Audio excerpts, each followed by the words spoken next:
Now, your first warned weather forecast from meteorologist Jordan Wolfe. It's a winter wonderland out there. If you haven't taken a peek outside, this light snow has been falling really over the last couple of hours, switching over from some of that steadier rain that we had earlier this afternoon. The switch over really happening as we got that cooler air to wrap in on the back end of that system. You see as temperatures fell through the 40s and into the 30s. That's where that switch over from rain to snow occurred. In many spots, right around 6, 7, or even 8 o'clock in the evening. Most of those steadier snowfall rates now pushing off on the very edge of that transition line, mainly off down to our south. Still some light snow falling over downtown Rockford. Our Mercy Health SkyTrack camera overlooking that.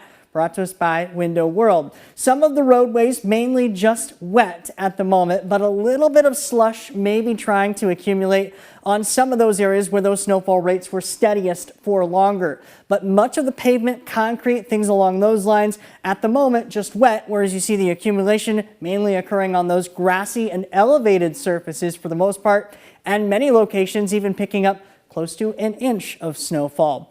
And visibility also taking a tumble following some of that snow. We're under 1.5 miles visibility in Rockford as well as in Janesville, 2.5 miles of visibility in Monroe, but 5 miles of visibility out in Galena as the edge of some of that snow starting to work its way in.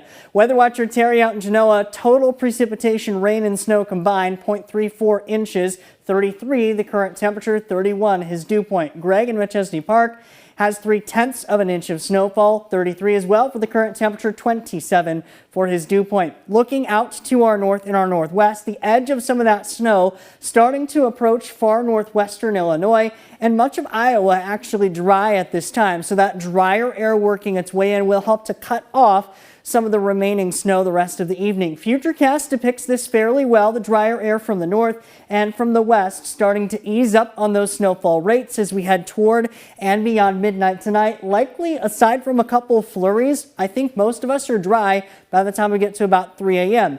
Then we get the clearing sky, which may actually allow for a bit of sunshine going into the early part of the daytime hours of tomorrow. Temperature, though, does not rise very far, only returning back to the mid-30s at the highest, and it will come with a stout northwest wind, making things feel closer to the teens and the 20s. Our next round of cloud cover arrives Sunday evening. This could come with a few additional flurries. Some lake-enhanced moisture out to our east may produce some lake-effect snow showers. Locally here, very limited impacts from that. Overnight tonight, we're down to 28 degrees for the overnight low. That light snow continuing along with that increasing wind.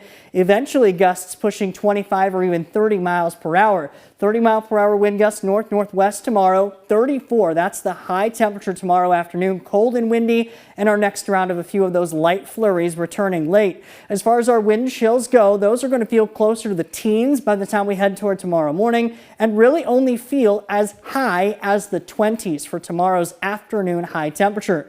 The much cooler and drier air settling in as we head beyond today and going into tomorrow, which will help to limit some of those snowfall rates, but we still could be looking at some intense snowfall bands out toward Lake Michigan, mainly well out to our east. 34 back up to 38 as we head into Monday. Then temperatures eventually pushing the 40s and 50s, and even, guys, a 60-degree mark by the end of the week.